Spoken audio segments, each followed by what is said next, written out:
नमस्कार मित्रांनो, मी नरेंद्र काबाडी आणि तुम्ही पाहतात न्यूज 36 महाराष्ट्र। मित्रांनो, मागच्या 4 दिवसापूर्वी मी व्हिडिओ केला होता। शीर्षक होतं अमेरिका इराणला बेकार धुणार, त्याचा प्रत्यय आज येतोय। अशा प्रकारचा भविष्यवेध कोणी केला नव्हता। मुळात अमेरिकेने युद्ध थांबवलं होतं, संपवलं नव्हतं। लहान मुलं खेळताना दमली की टाइम प्लीज करतात तसं। ट्रम्प यांचा 4 दिवसात युद्ध संपवण्याचा अंदाज 40 दिवसापर्यंत लांबला। परिणाम, अमेरिकेत प्रचंड महागाई झाली आणि ट्रम्प यांची आधीच घटलेली लोकप्रियता अजून घटली। त्यात नोव्हेंबरमध्ये अमेरिकेत निवडणुका असल्यामुळे आधीच बावचळलेले ट्रम्प अधिकच बावचळणं स्वाभाविक होतं, म्हणून युद्ध थांबवलं। पण लगेच इराणमध्ये विजय जुलूस निघाले आणि आपल्याकडच्या थोर विचारवंतांनी अमेरिकेचा पराभव पण मान्य केला आणि उठून मातून नाचू लागले। शस्त्रसंधी झाली, पण तासाभरातच इस्रायलने लेबेनॉनवर अटॅक करून 250हून अधिक लोकांना क्षणात मारलं। पण इराण प्रेमी नाचण्यातच मशगूल होते। मित्रांनो, इस्रायलचा अमेरिकेवर युद्ध लढण्यासाठी निश्चितच थोडा दबाव होता, पण हे युद्ध अमेरिका इस्रायलसाठी कमी आणि चीन विरुद्ध जास्त लढत होता। व्हेनेझुएलामधील तेलावर नियंत्रण मिळवून पहिल्यांदा अमेरिकेने चीनची कोंडी केली, कारण तिथूनच जवळजवळ 40% तेलाची चीनची गरज भागत होती आणि उर्वरित बरीच गरज इराणकडून पूर्ण होते म्हटल्यावर इराणचे तेलही ताब्यात घ्यावं आणि चीनची आर्थिक महासत्ता होण्याची घौडदौड रोखायची, हा साधा सरळ हिशेब होता। हे तुमच्यासारख्या जाणकारांच्या लक्षात आलंच असेल आणि ठराविक काळाने अशी युद्ध घडवून आणणं हा अमेरिकेचा आवडता छंद आहे। असं केलं की अनेक छोटी मोठी राष्ट्र घाबरतात, शस्त्रांची गरज निर्माण होते, गरजेतून स्पर्धा, आणि अमेरिका जगात आपली शस्त्रास्त्र विकते, आपली मोडलेली अर्थव्यवस्था परत डागडुजी करून सुधारण्याचा प्रयत्न करते। अमेरिकेच्या अर्थव्यवस्थेचा कणा हाच मुळीत शस्त्रास्त्र व्यापारावर अवलंबून आहे। काय तर म्हणे, अमेरिका आणि इराणचे शिष्टमंडळ युद्धविरामासाठी चर्चा करते। अहो, पहिलीच फेरी झाली आणि फिसकटली। ते होणारच होतं। ते होणारच होतं। म्हणून तर मी मागच्या व्हिडिओत सांगितलं होतं, अमेरिका इराणला बेकार धुणार।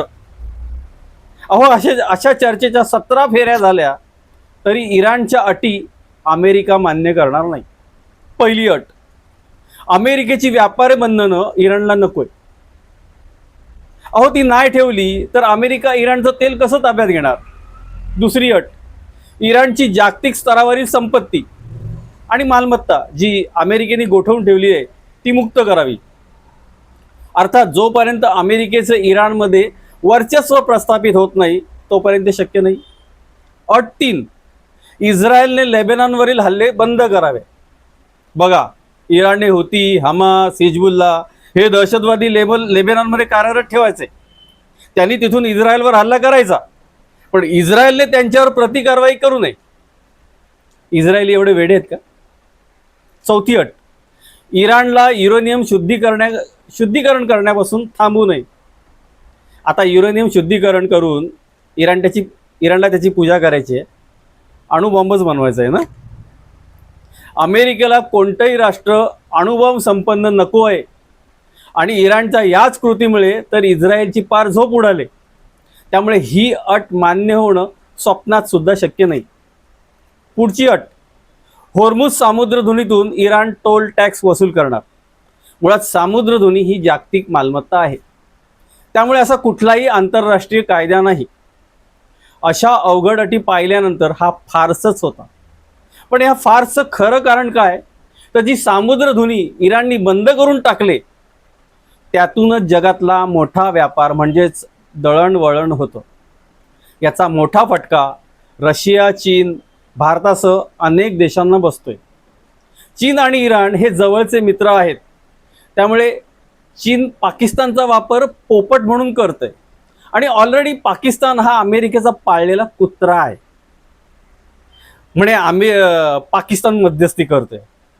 पाकिस्तानची पोस्टमन म्हणून तरी लायकी आहे का? खरंच कीव वाटते. जगाला दहशतवादाची देणगी देणारा पाकिस्तान अमेरिका आणि इराण यांच्यात शांतता घडवतोय.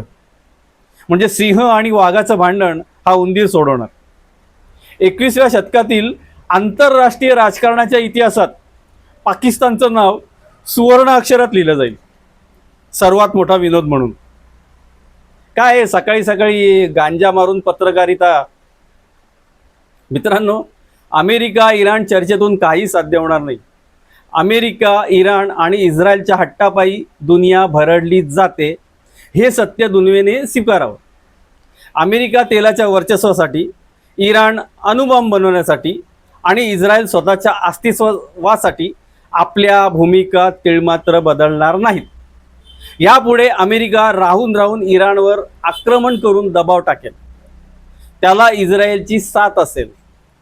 एकतर नोव्हेंबरमध्ये अमेरिकेत निवडणूक आहे, त्यामुळे दरम्यान इराण युरेनियम जास्त शुद्ध करते की ट्रम्प स्वतःची प्रतिमा जास्त शुद्ध करतात, हे पाहणं रंजक ठरेल.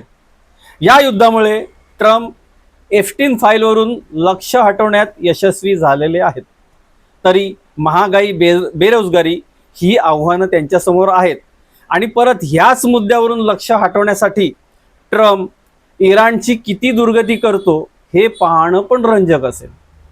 इराणचा अणुबॉम्ब कार्यक्रम आणि लांब पल्ल्याची क्षेपणास्त्र हा इस्रायलसाठी जीवन मरणाचा प्रश्न आहे. त्यामुळे इस्रायल इराणवर आक्रमण करतच राहणार. थोडक्यात येणाऱ्या काळामध्ये इराण आणि इस्रायलमध्ये युद्ध अंतिम पातळी गाठणार. म्हणजे अणुयुद्धापर्यंत येऊन ठेपणार ही काळ्या दगडावरची पांढरी रेघ आहे. आणि अणुयुद्धामध्ये इराणची खाज मिटते की इस्रायलची खाज मिटते की दोघांची खाज मिटते हे येणारा काळच ठरवेल. आणि ही खाज मिटेल तेव्हा मिटेल, पण अमेरिका जेव्हा केव्हा वाटेल तेव्हा इराणवर हल्ले करतच राहणार. ही सुद्धा काळ्या दगडावरची पांढरी रेघ आहे. व्हिडिओ कसा वाटला लाईक करा, शेअर करा, कमेंट करा आणि सगळ्यात महत्त्वाचं म्हणजे सबस्क्राईब करा, बेल आयकॉन दाबा. पुन्हा भेटू. धन्यवाद.